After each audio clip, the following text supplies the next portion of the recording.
Dans l'un des centres urbains les plus animés de l'Empire romain, où le commerce bouillonnait et les temples dédiés aux dieux païens dominaient le paysage, un prisonnier écrivit une lettre qui défierait les siècles. Il ne parlait ni de politique, ni de révolution humaine. Au lieu de cela, il décrivait une armure invisible et une guerre qui ne pouvait être vue à l'œil nu. La lettre était adressée aux chrétiens d'Éphèse, mais ce qui était caché entre les lignes dépassait le contexte local. Pourquoi cet homme, emprisonné et enchaîné, utiliserait-il des métaphores militaires pour instruire les croyants sur la manière de résister au mal? Que voyait-il exactement que d'autres ne pouvaient percevoir? Dans ces mots, une stratégie spirituelle complète est codifiée, un appel à la résistance, à la lucidité et au courage. Mais le véritable secret réside dans le dernier morceau, celui que presque personne ne remarque, mais qui soutient toute l'armure. Si ce type de révélation t'intrigue et que tu apprécies les contenus qui explorent la parole avec profondeur et clarté, profite maintenant pour t'inscrire sur la chaîne. Ici, chaque texte de Paul cesse d'être simplement une lecture et devient une expérience. Lorsque l'apôtre Paul a écrit aux Éphésiens, il ne s'agissait pas seulement d'instruire une église locale, mais de déchiffrer une réalité spirituelle que peu comprenaient. Éphésiens chapitre 6 révèle que la vie chrétienne se déroule au milieu d'un champ de bataille invisible. Pour Paul, le combat n'était pas contre chair et sang, mais contre des forces spirituelles du mal, des autorités et des puissances dans les régions célestes. Cette déclaration n'était ni métaphorique ni poétique, mais une affirmation claire que le chrétien vit plongé dans une guerre dont les ennemis sont réels, bien qu'ils ne puissent pas être vus. L'arrière-plan de son exhortation était le monde spirituel, où les décisions humaines résonnent et se heurtent à des structures invisibles. L'apôtre connaissait bien les structures de l'Empire romain, mais savait aussi qu'en arrière-plan de l'oppression, de l'idolâtrie et des persécutions, se trouvaient des intelligences spirituelles opérant. Il n'a pas décrit les démons comme des créatures folkloriques, mais comme des agents organisés exerçant une influence sur des systèmes, des cultures et même sur des personnes, surtout lorsque ces dernières ignorent leur existence. L'église d'Éphèse, insérée dans un centre urbain d'une grande influence, entourée de cultes païens et de pratiques occultes, était quotidiennement sous pression de ces forces. Paul voyait cela avec clarté et souhaitait que les chrétiens de cette région ouvrent également les yeux. En révélant la nature du combat, Paul ne cherchait pas à créer de la peur, mais à éveiller la conscience. C'était un avertissement pastoral et, en même temps, un appel à la vigilance. De nombreux croyants de cette époque faisaient face à des persécutions politiques, des conflits familiaux et des épreuves émotionnelles. Et Paul voulait qu'ils comprennent que, derrière tout cela, se trouvait une action coordonnée du mal. Ce qui semblait n'être qu'une crise externe était souvent la manifestation d'un affrontement spirituel plus profond. Il voulait que l'Église voie la réalité derrière la réalité. Cet arrière-plan spirituel n'est pas exclusif à l'Église primitive. Les mêmes forces décrites par Paul continuent d'agir aujourd'hui, avec de nouveaux déguisements, mais avec la même intention: confondre, affaiblir et paralyser le peuple de Dieu.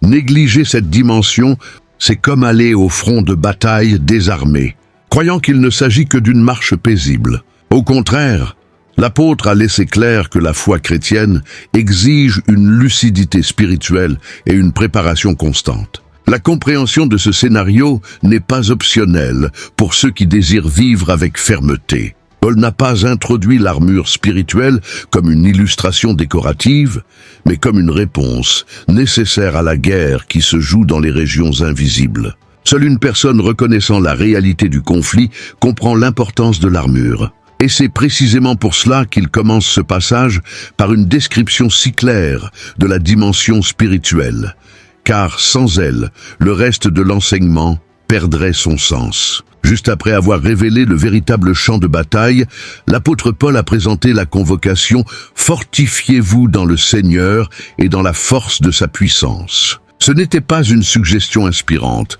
mais un ordre spirituel. Paul savait qu'aucune armure n'aurait de sens si la source de force du chrétien était sa propre capacité humaine. Face à des ennemis spirituels, des stratégies humaines, de l'intelligence émotionnelle ou de la force de volonté ne servent à rien.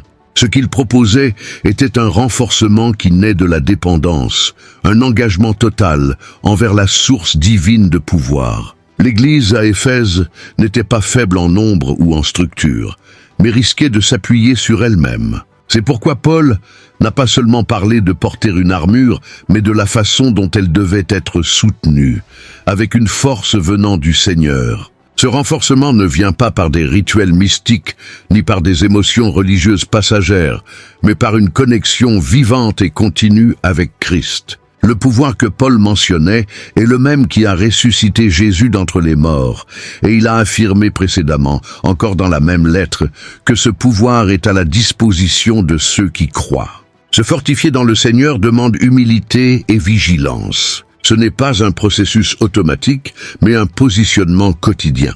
De nombreux chrétiens de l'époque faisaient face à des luttes internes, doutes, tentations, fatigue, et pouvaient facilement succomber s'ils ne s'appuyaient que sur leurs propres ressources. Paul savait que la confiance en soi est un terreau fertile pour les chutes spirituelles. C'est pourquoi, avant de décrire chaque pièce de l'armure, il a établi la source de laquelle tout devait couler, la relation avec Dieu. La prise de conscience de sa propre faiblesse et la disposition à dépendre du pouvoir divin. Cet appel à la force spirituelle n'est pas passif. Paul n'encourageait pas une posture d'attente, mais une action ferme, enracinée dans la dépendance à Dieu. Se fortifier dans le Seigneur implique discipline, prière, méditation sur la parole et une conscience constante de la bataille spirituelle. Ce n'est pas une invitation à la passivité, mais à un engagement actif dans une guerre qui exige une vigilance permanente. Cette force ne se manifeste pas seulement dans de grands actes, mais dans la capacité de rester debout quand tout autour essaye de faire tomber. Sans ce renforcement initial, tout le reste de l'armure devient juste un ensemble d'images belles, mais sans réelle utilité. Paul voulait que les chrétiens comprennent qu'ils n'étaient pas seuls dans la guerre, mais qu'ils ne pouvaient pas non plus se battre avec des armes humaines. L'invitation était claire, résister oui, mais pas avec ses propres mains. La force qui vainc le monde spirituel ne peut être reçue que de celui qui a déjà vaincu. En décrivant la vie spirituelle comme une guerre et en présentant l'armure de Dieu, l'apôtre Paul a choisi une métaphore qui, à première vue, pourrait sembler étrange dans le contexte de la foi. Pourquoi utiliser des images militaires pour parler de la vie chrétienne? La réponse est à la fois dans le contexte historique et dans la profondeur spirituelle de l'enseignement.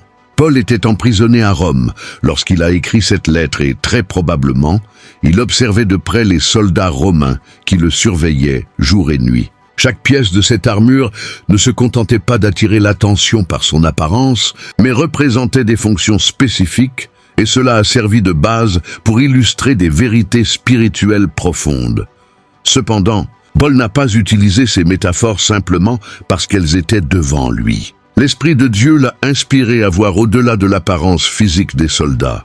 Il n'exaltait pas la guerre humaine, mais révélait que la vie chrétienne exige préparation, résistance, discipline et stratégie, des qualités associées à l'environnement militaire. Le choix de ce langage visait à transmettre une urgence et un sérieux. Personne n'entre en combat de manière négligente, et Paul voulait que les croyants comprennent l'importance d'être entièrement équipés. Le terme « armure de Dieu » porte également un poids spirituel. Ce n'est pas n'importe quelle armure. Elle n'est pas forgée en métal, mais dans le propre caractère de Dieu. Chaque pièce représente une dimension de la relation avec Christ et un aspect de la vie chrétienne qui doit être cultivé. La métaphore militaire aidait Paul à organiser ses concepts de manière didactique et mémorable. Mais son objectif n'était pas de former des soldats littéraux, c'était de former des croyants conscients, fermes et prêts à affronter les attaques invisibles avec des armes spirituelles. Un autre point important est que Paul n'a laissé aucune place à la sélectivité. Il n'a pas dit « mettez quelques pièces », mais « revêtez-vous de toute l'armure ». L'idée est celle de la complétude, de ne laisser aucune zone vulnérable. Dans la guerre spirituelle, une seule brèche peut être exploitée par l'ennemi. C'est pourquoi Paul a souligné que l'armure devait être revêtue en entier et de manière continue. Il ne suffisait pas d'avoir la foi sans vérité ou justice sans vigilance. Chaque partie de l'armure est interdépendante, formant une défense complète. Paul a utilisé des images familières à ses lecteurs pour traiter d'une réalité invisible, mais présente en tout temps. Son intention n'était pas de créer un discours militariste, mais d'attirer l'attention sur le sérieux du parcours chrétien. La vie de foi n'est pas une promenade légère, mais une bataille pour l'âme, l'esprit et le cœur. Et pour cette guerre, il a présenté une armure qui ne rouille pas, ne se brise pas et ne dépend pas de la force de l'homme, mais de la fidélité de Dieu. D'ailleurs, avant de continuer, il serait intéressant de savoir laquelle de ces 3 premières pièces vous semble être la plus difficile à maintenir active dans votre vie. Vérité, justice ou disponibilité? Écrivez dans les commentaires, cela pourrait même ouvrir la voie à d'autres pour voir quelque chose qu'ils n'avaient pas encore remarqué. La première pièce de l'armure révélée par Paul était la ceinture de la vérité. Il n'a pas commencé avec l'épée ni le bouclier, mais avec ce qui, pour le soldat romain, maintenait toute l'armure en place. La ceinture était le point d'équilibre, la base structurelle du reste de l'équipement. De manière tout aussi stratégique, Paul a enseigné que la vie spirituelle doit être fermement ancrée dans la vérité.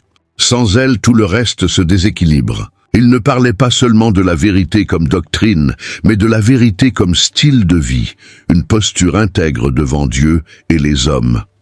Dans la lettre aux Éphésiens, la vérité apparaît comme un thème central.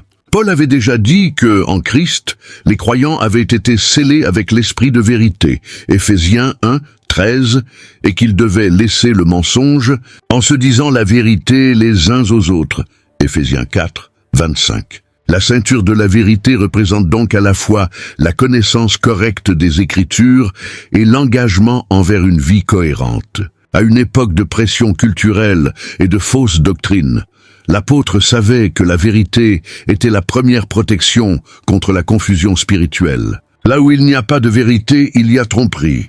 Et là où il y a tromperie, l'ennemi trouve un espace.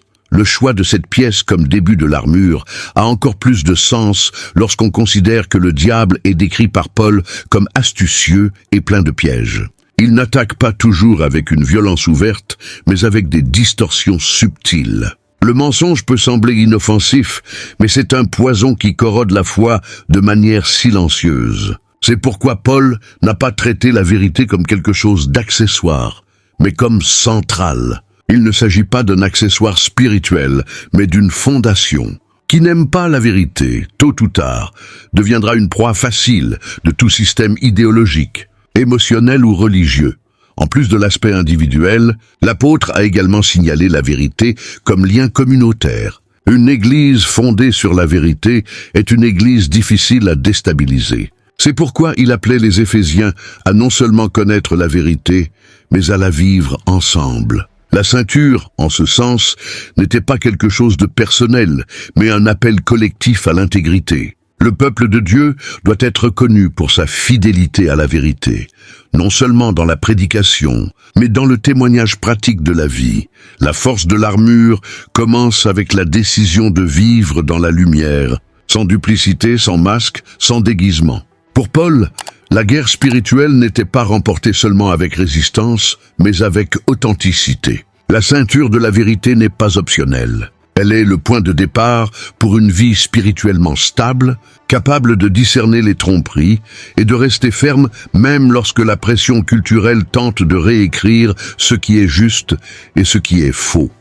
Juste après la ceinture de la vérité, l'apôtre Paul a introduit la cuirasse de la justice, une pièce qui protégeait le thorax, couvrant les organes vitaux, en particulier le cœur. Il savait que, sur le champ de bataille spirituelle, l'une des cibles les plus attaquées serait justement l'identité et la position du chrétien devant Dieu. La justice, dans ce contexte, n'est pas une vertu humaine, mais la position imputée par Dieu à ceux qui sont en Christ. Pour Paul, cette cuirasse était un bouclier contre les accusations, les condamnations et la culpabilité qui paralysent souvent spirituellement. Paul avait déjà affirmé aux Éphésiens qu'en Christ, nous avons été créés pour vivre en justice et en sainteté, issue de la vérité. Éphésiens 4, 24. Il parlait d'une justice qui n'est pas conquise par des œuvres, mais reçue par la foi, comme il l'a également enseigné avec profondeur dans la lettre aux Romains. Cette justice ne protège pas seulement, mais repositionne le chrétien face aux assauts de l'ennemi. Un cœur incertain quant à sa position en Dieu est un cœur vulnérable. La cuirasse de la justice, donc, n'est pas une défense émotionnelle, c'est une vérité spirituelle intériorisée. L'ennemi est décrit dans les Écritures comme l'accusateur des frères. Apocalypse 12:10. Et Paul savait que souvent, la guerre spirituelle se mène à l'intérieur de l'esprit et des émotions du croyant. Lorsque surgissent des pensées d'indignité, de culpabilité ou de peur de rejet divin, la cuirasse devient vitale. Elle rappelle au chrétien que son acceptation par Dieu ne dépend pas de ses performances, mais de l'œuvre de Christ accomplie sur la croix. La justice reçue ne repose pas sur le mérite, mais sur la grâce. Pour cette raison, elle est ferme, inébranlable et à l'épreuve des accusations. Cependant, revêtir la cuirasse n'est pas seulement reconnaître une position. C'est aussi choisir un mode de vie cohérent avec cette justice. Paul n'enseignait pas une grâce permissive, mais transformative. La justice reçue se manifeste dans la pratique quotidienne, dans les relations, dans les choix et dans les valeurs. Vivre en justice, c'est laisser la nouvelle identité en Christ façonner les attitudes. La cuirasse protège, mais dirige aussi. Elle n'est pas une armure statique, mais un rappel vivant que le chrétien a déjà été justifié et marche maintenant comme quelqu'un qui a été complètement restauré. Sur le champ de bataille spirituelle, où les accusations s'élèvent comme des flèches enflammées, la cuirasse de la justice ne résiste pas seulement. Elle réduit au silence l'accusateur. Le chrétien vêtu de cette vérité peut marcher avec audace, non par fierté, mais par conviction. Et cette audace spirituelle est une des plus grandes craintes des ténèbres. Quelqu'un qui sait qui il est, en qui il croit et quelle est sa position devant Dieu. Dans la suite de l'armure, l'apôtre Paul a mentionné le chaussage. Chaussez vos pieds de la préparation de l'évangile de la paix. Cette pièce peut sembler moins imposante qu'un bouclier ou une épée, mais sa signification est profonde. Dans l'armée romaine, les sandales de guerre étaient équipées de clous qui garantissaient la fermeté sur des terrains glissants. Sans elles, le soldat perdrait facilement l'équilibre et tomberait. Paul disait que la fermeté spirituelle du chrétien dépend de la paix apportée par l'Évangile. Une paix qui n'est pas l'absence de conflit, mais la présence de stabilité même au milieu du chaos. L'évangile de paix mentionné par Paul ne se réfère pas seulement à un message de réconciliation entre Dieu et l'homme, mais aussi à la disposition constante d'être prêt à avancer avec ce message. La disponibilité, dans ce sens, n'est pas seulement de l'agilité, c'est de la préparation. Le chrétien qui comprend l'Évangile et marche ancré dans cette vérité est prêt à résister, proclamer et tenir bon, même lorsque les vents de l'affliction soufflent fort. Dans Éphésiens 2:17, l'apôtre a déjà dit que Christ est venu et a annoncé la paix à vous qui étiez loin et paix à ceux qui étaient près. Les sandales de la disponibilité représentent une combinaison de fermeté et de mobilité. Le chrétien ne peut pas vivre stagnant, ni être emporté par le moindre vent de doctrine ou crise émotionnelle. La paix de l'Évangile fonctionne comme un axe central, équilibrant le cœur et donnant direction à la marche. Paul voulait que les croyants sachent que même en des jours de guerre spirituelle intense, il est possible de marcher avec les pieds fermes, sans être déstabilisé. Cette paix ne vient pas des circonstances, mais de la certitude que la victoire a déjà été conquise par Christ. Il y a aussi un aspect missionnal dans ce chaussage. Qui est prêt à annoncer l'évangile de la paix est quelqu'un qui a compris que la guerre ne se gagne pas seulement en résistant, mais en avançant aussi. L'évangile n'est pas seulement un message de défense, mais d'offensive spirituelle. Le chrétien qui marche en paix et apporte la paix répand de la lumière là où il y a des ténèbres et réconcilie là où il y a division. Paul ne séparait pas la guerre spirituelle de la mission. Pour lui, être chaussé, c'était aussi être disponible pour porter les bonnes nouvelles, même sur des terrains difficiles. En des temps d'instabilité, d'anxiété et de pressions diverses, Paul pointait vers une paix qui soutient, renforce et pousse en avant. Les sandales de la disponibilité ne sont pas seulement pour courir. Elles sont pour rester debout quand tout autour s'effondre. Celui qui marche avec l'évangile au pied ne perd pas le cap, ne trébuche pas dans le doute, ni ne s'enfonce dans la peur. Il avance parce qu'il est ancré dans quelque chose qui ne vacille pas. Parmi toutes les pièces de l'armure spirituelle, le bouclier de la foi occupe une position spéciale. L'apôtre Paul l'a décrit comme la défense contre les flèches enflammées du malin, un langage fort qui évoque des attaques soudaines, intenses et ciblées. Les flèches, dans la guerre ancienne, étaient conçues pour enflammer et provoquer la panique. Spirituellement, ces flèches représentent des pensées de doute, de peur, de tentation, d'accusation et de désespoir qui, souvent, surgissent sans avertissement et tentent de pénétrer l'esprit et le cœur du chrétien. Pour Paul, seule la foi est capable d'intercepter ces attaques et d'empêcher qu'elles causent des dommages durables.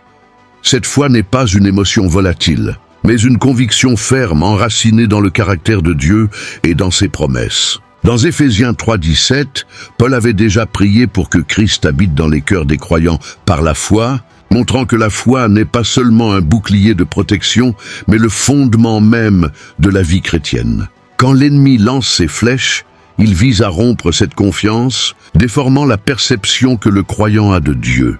C'est pourquoi la foi comme bouclier est vitale. Elle ne bloque pas seulement l'attaque, mais préserve la relation avec Dieu au milieu de la tempête. Le bouclier romain, que Paul avait probablement en tête, était assez grand pour couvrir tout le corps. Il pouvait également être uni au bouclier d'autres soldats, formant un mur collectif de protection. Cela révèle un aspect important de la foi. Elle est personnelle, mais se renforce également dans la communion. Lorsque les croyants partagent leur bataille et se soutiennent mutuellement, ils créent un environnement où les attaques du malin ont moins d'espace pour prospérer. Paul savait que la foi isolée peut affaiblir, mais la foi partagée devient une bastion. Une autre caractéristique notable de la foi est qu'elle ne nécessite pas une compréhension totale, mais une disposition à faire confiance. De nombreuses attaques spirituelles surgissent justement lorsqu'il y a des questions sans réponse, des douleurs sans explication ou des retards qui défient la patience. Le bouclier de la foi, en ce sens, n'est pas un raisonnement logique, mais une posture qui dit, même sans tout comprendre, « Je choisis de faire confiance ». Cette confiance désarme l'ennemi, car il perd le pouvoir de paralyser par la peur ou le doute. La foi devient alors un refuge pratique en des jours d'incertitude. Paul n'a pas ordonné de fabriquer un bouclier, mais de prendre ce qui est déjà disponible. La foi est un don de Dieu, mais elle doit être exercée avec intentionnalité. Quiconque reste en communion avec la parole, dans la prière constante et dans la dépendance de Christ, maintient le bouclier levé. Et quand il est en position, les flèches ne pénètrent pas. Elles peuvent atteindre, mais ne pas consumer. Elles peuvent causer un impact, mais ne pas dévaster. Le bouclier de la foi n'empêche pas la guerre, mais garantit que le croyant reste entier dedans. À la fin de la description de l'armure, l'apôtre Paul a mentionné deux pièces fondamentales, le casque du salut et l'épée de l'esprit. En citant le casque, il faisait référence à la protection de l'esprit, le champ où se concentrent de nombreuses attaques spirituelles. Le casque était vital pour le soldat, car il protégeait sa vie en cas de coup à la tête. Spirituellement, Paul disait que c'est la conscience du salut qui protège les pensées du croyant contre le désespoir, la confusion et la condamnation. Dans 1 Thessaloniciens 5,8, il a répété ce concept, appelant le casque « espoir du salut ». Le salut n'est pas seulement un événement passé, mais une réalité continue qui façonne la manière dont le chrétien pense et perçoit le monde. Un croyant qui n'a pas de clarté sur son salut est vulnérable à toutes sortes de perturbations mentales. Paul savait que des doutes sur la grâce, sur le pardon ou sur l'acceptation en Christ engendrent une instabilité interne qui affecte tous les domaines de la vie. Le casque du salut garde l'esprit lucide au milieu de la guerre. Il empêche que les pensées soient dominées par la peur, le doute ou la culpabilité. Ensuite, Paul a mentionné l'épée de l'esprit, qui est la parole de Dieu. Jusqu'ici, toutes les pièces étaient défensives. Maintenant, apparaît la première arme d'attaque. L'épée spirituelle n'est pas une arme ordinaire. Elle est vivante, efficace et pénètre jusqu'au plus profond de l'âme. Hébreux 4,12. La parole non seulement protège, elle avance. Avec elle, le chrétien non seulement résiste, mais contre-attaque. C'est ainsi que Jésus a affronté Satan dans le désert avec « Il est écrit ». L'épée de l'esprit est l'outil qui donne autorité aux chrétiens pour faire taire les mensonges, réprimander les tentations et déclarer des vérités éternelles sur son identité. Il est important de noter que cette épée n'est pas maniée par la force humaine, mais par l'action de l'Esprit Saint. C'est lui qui fait revenir à l'esprit la parole, qui révèle le sens des Écritures et qui habilite le chrétien à l'appliquer en des moments stratégiques. Sans l'esprit, la lettre est morte. Mais avec lui, la parole devient vivante et puissante. Paul n'ordonnait pas seulement de mémoriser les versets, mais de cultiver une intimité avec l'esprit qui les a inspirés. Cette communion est ce qui transforme l'Écriture en une épée affûtée. Ensemble, ces deux pièces forment un équilibre puissant, un esprit protégé et un cœur armé. Le casque du salut empêche l'entrée de pensées destructrices, tandis que l'épée de l'esprit habilite le croyant à combattre avec sagesse et précision. L'apôtre ne voulait pas seulement des soldats résistants, mais des guerriers qui sachent combattre avec un but. L'esprit sûr dans le salut et l'esprit affûté par la parole font du chrétien une menace réelle contre les forces des ténèbres. Après avoir dressé la liste de toutes les pièces de l'armure, l'apôtre Paul a révélé l'élément qui connecte, active et soutient chacune d'elles, la prière. Il ne l'a pas appelée arme ou pièce, mais l'a placée comme partie inséparable de l'armure. Dans Éphésiens 6, 18, il a exhorté « Priez en tout temps dans l'esprit, avec toute prière et supplication ». Le chrétien peut être vêtu de l'armure la plus complète, mais s'il ne maintient pas une communication constante avec le commandant, il sera vulnérable. La prière est le lien entre le soldat et le général, entre la terre et le ciel, entre la lutte visible et le secours invisible. Paul n'a pas parlé de n'importe quel type de prière. Il a utilisé des expressions qui indiquent l'intensité, la fréquence et la vigilance. Prier en tout temps et avec toute supplication montre que la prière doit être une respiration spirituelle continue. Il ne s'agit pas de formules ou de répétitions mécaniques, mais d'une vie cultivée dans la présence de Dieu.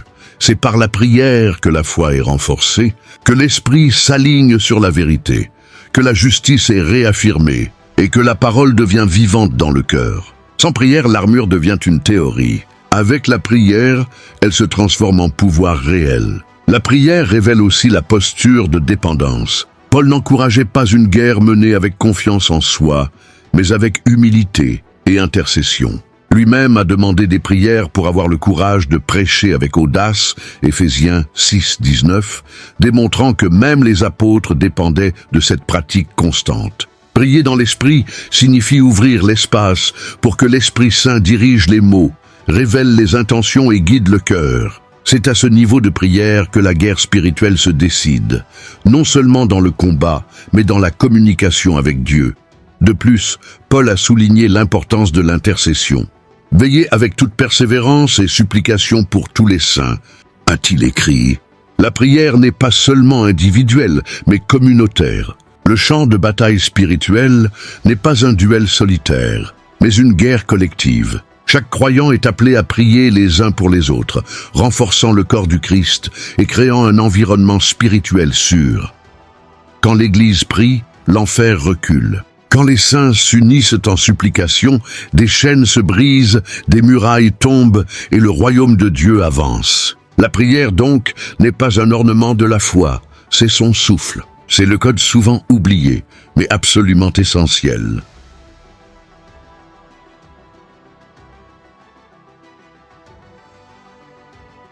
Paul n'a pas terminé sa description de l'armure par un point final, mais par une invitation à une vigilance constante par la prière. Il n'y a pas d'armure sans communion, il n'y a pas de résistance sans cri, et il n'y a pas de victoire sans ce contact vivant et permanent avec le Dieu qui habilite, renforce et guide chaque soldat fidèle dans la bataille.